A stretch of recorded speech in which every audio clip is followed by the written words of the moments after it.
கொஞ்ச நாள் வரை அவள் பொழிந்தது ஆசையின் மலை.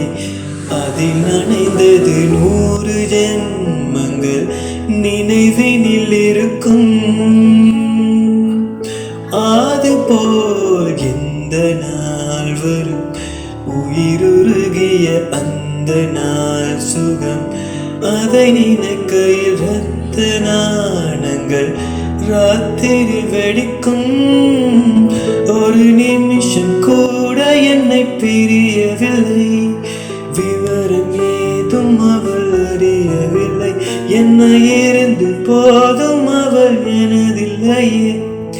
மறந்து போயின் மனமே. ஓ வெண்மதி வெண்மதி எதில்ல நீ பணத்து மேகத்துக்கு சொல்லு. பணம்தான் உன்னுடைய இஷ்டம் என்றால் மேகத்துக்குள்ள ஒரு நஷ்டம். உன்னை இன்றோடு நம்